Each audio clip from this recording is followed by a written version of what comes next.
स्मृति ईरानी जी ने उस दिन संसद में कहा कि औरतों को पेड मेंस्ट्रुअल लीव की क्या जरूरत है। पीरियड कोई दिव्यांगता थोड़े ना है। दिव्यांगता तो नहीं है, लेकिन महीने में 5 दिन शरीर से लगातार खून रिसते रहना, पेट दर्द, मरोड़, ऐंठन, क्रैम्प्स, ये सब इतना नॉर्मल भी नहीं है।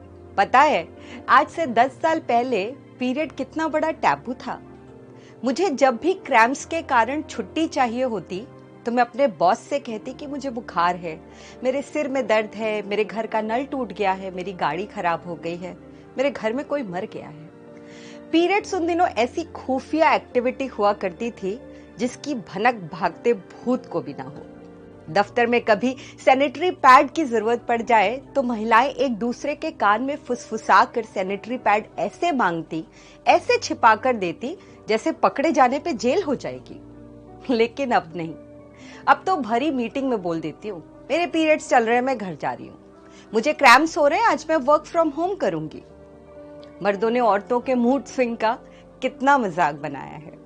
अब तो मैं अपने मूड स्विंग को क्राउन की तरह सिर पे पहन के घूमती हूँ।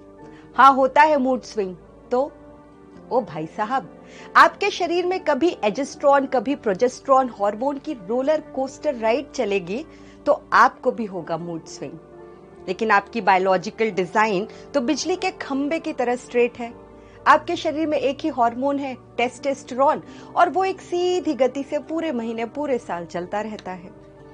तो सबसे पहली बात तो हम औरतों को यह पीरियड शब्द पर शर्मिंदा होना छोड़ देना चाहिए।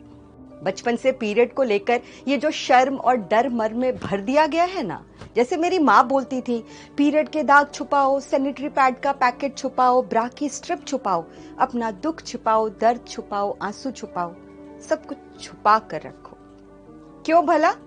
क्रैम्प्स हो तो दफ्तर में छुट्टी मांगने में शर्माओ मत, न बहाने बनाओ, न नानी की तबीयत का बहाना करो।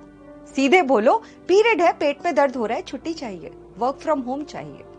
साथ के पुरुष सहकर्मी मुंह बिचकाएं तो उन्हें देख के सिर्फ मुस्कुरा दो। मुमकिन है पीरियड शब्द दफ्तर में बॉस और आसपास के पुरुष सहकर्मियों को भी पहले सुनने में थोड़ा अजीब लगे।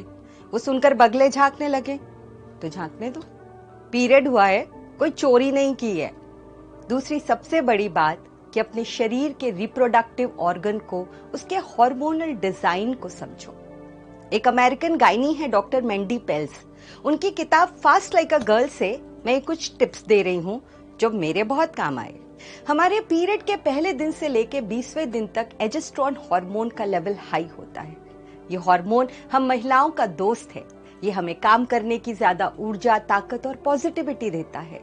हम बेहतर सोच पाते हैं, फैसले ले पाते हैं और ज्यादा घंटों तक बिना थके रुके काम कर पाते हैं।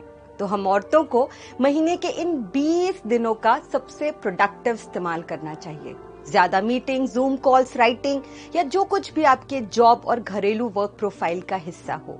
21वें दिन से एजेस्ट्रॉन हार्मोन डाउन होने लगता है और प्रोजेस्ट्रॉन का लेवल बढ़ने लगता है। प्रोजेस्ट्रॉन रिलीज होने पर थकान और कमजोरी होती है। जिसे हम मूड स्विंग समझते हैं वो कुछ और नहीं बल्कि ये थकान है। प्रोजेस्ट्रॉन रिलीज के वक्त बॉडी को थोड़ा स्लो डाउन होने और आराम करने की जरूरत है। तो पीरियड साइकिल के इस सेकेंड फेज में हमें अपने काम की स्पीड को थोड़ा कम करने, रेस्ट करने, बेहतर न्यूट्रिशन लेने और अपनी खुशी का ख्याल रखने की जरूरत है। अब पुरुष खुद गूगल करके ये सब पढ़ने से रहे तो उन्हें एजुकेट करने का कष्ट भी हमें ही उठाना है। वैसे भी अपने जीवन के पुरुषों के लिए दिन रात कितना तो कष्ट उठाते ही हैं। लेकिन अब हमारे शरीर को कष्ट उठाने की जरूरत नहीं। ये शरीर हमारा बेस्ट फ्रेंड है, इसका ख्याल रखना हमारी जिम्मेदारी है। Have a happy period.